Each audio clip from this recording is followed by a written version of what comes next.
Por desgracia, eu tuve un fillo que tuvo un accidente, entonces vendo que non había ningún espacio para estas persoas, eu empecé a pensar a ver que se podía facer. Preguntei se aquí en Galicia había algo sobre o dano cerebral e dixéronme que de momento non, pero que sí que había un tal Miguel Anxo, que era un psicólogo do Hospital Clínico. Eso entonces puxime en contacto con él e a partir de aí pues, empezamos ao que chegamos hoxe. Ves a enormidade das afectacións, quer dizer, como a persoa ve comprometidas moitísimas dimensións do seu ser e como estende esa gravedade aos círculos afectivos que forman parte da súa vida. O proceso que seguían as persoas dentro do hospital era un proceso especialmente complicado e doloroso como consecuencia, en realidade, como o hospital tiña organizada a súa vez a resposta. Facíanse cousas impresionantes, pero eso non redundaba, digamos, en algo que fora percibido máis alá de salvar a vida, de salir algo da situación de apuro na que estaban, etc., como anunciaba un abandono que se producía tan pronto cruzaban a porta. Eu sabía que o resto das familias tiñan os mesmos problemas e as mesmas necesidades que tiña eu. Entonces non pensei solamente en min e no meu fillo, sino que pensei no colectivo, que había unha necesidade e que había que solucionala. É dicir, isto foi o comenzo. Entón vas identificando, vas tendo persoas afectadas e xente nova, por tanto tamén familias novas. Un día ves que claramente hai que modificar cousas, que necesitamos dotarnos de un instrumento que sea capaz de facer presión sobre aqueles que teñen a capacidade de decisión e de formular unha alternativa general e de darse apoio mutuamente. Era complicadísimo porque económicamente tampouco dispoñíamos de gran capital, entonces decidín que había que pedir un crédito para poder empezar e levar a cabo as reformas que necesitábamos, porque tiñamos o baixo, pero o baixo estaba limpio totalmente. Balboa creceuse, é dicir, no desenvolvemento do seu labor como presidente ao frente de Sarel e posteriormente creo tamén da Federación. Hai un grupo inicial, eu recordo que estábamos no primeiro ano e non dábamos salido da mesa, quer dizer que falábamos de proxectos, non dábamos arrancado. Un día irá Balboa á reunión da Federación a nivel estatal e volverá con unha idea, quer dizer que efectivamente era a idea de montar un centro. E 5 persoas nos endebedamos para ter a cantidade inicial para montar o primeiro centro de rehabilitación que tuvo en Rúa do Ceo.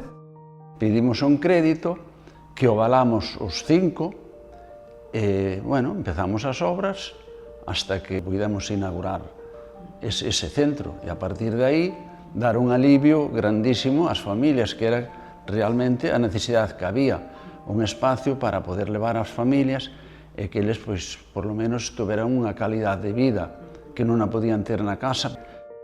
Eu fixen o mismo que Balboa, andoume a mover e entón encontrei un amigo que me dixo que Balboa estaba empezando con a Asociación de Dano Cerebral e entón eu recorrín a Balboa e non me parei, eu quería que o meu home mellorara de todas as maneiras e en decembro empezou a asociación a traballar.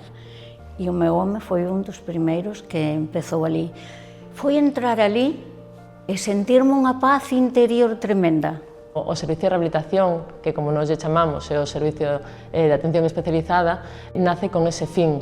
Desde o principio se buscou que sempre houvese a mellor atención, tanto para as persoas con dano cerebral, pero tamén para as súas familias. E que o modelo de intervención estivera basado na evidencia e que o traballo fora un traballo cun equipo interdisciplinar. Contamos desde terapeutas ocupacionais, fisioterapeutas, logopedas, neuropsicólogas, traballadoras sociais. Hai un primer momento que é a rehabilitación pola que nos apostamos dende o principio, pero despois todas as persoas que fomos atendendo ao longo dun ano, de 2 anos, que non recuperaban, foron tendo outra necesidade, a dun centro de día, non? A de poder estar todo o día, seguindo tamén con actividades e con un seguimento profesional. O centro de día é un dos servicios primeiros que se puxo en funcionamento, ali no 2004, comenzando nun baixo que estaba situado na Rúa do Ceo. Este servicio naceu para poder atender as necesidades das persoas con dano cerebral que xa estaban nunha fase máis crónica e que seguían precisando de terapias e intervencións específicas para poder manter e preservar esas capacidades que aínda tiñan, e tamén para ser un espacio de respiro para as familias, un espacio de información, de orientación e de apoio tamén, sobre todo naquelas áreas nas que elas xa non tiñan ao mellor tanta capacidade de chegar a dar os apoios que necesitaban estas persoas nesta fase. Tuve a sorte de conocer a Rocío, díxeme que iban abrir un centro ideal para Joaquín, e aquí estamos daquela, 25 anos aquí, moi contento de estar aquí en Sarela. Foi delegar moita responsabilidade donde ti realmente descansas. Non eres consciente do todo o problema que tes encima.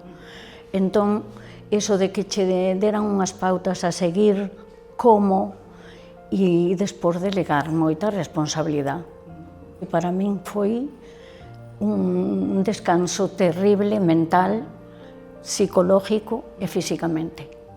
Para recordar antes, Balboa, o gran logo que tuvemos durante estes últimos 25 anos foi gracias á colaboración tamén inicial de Uki Permui.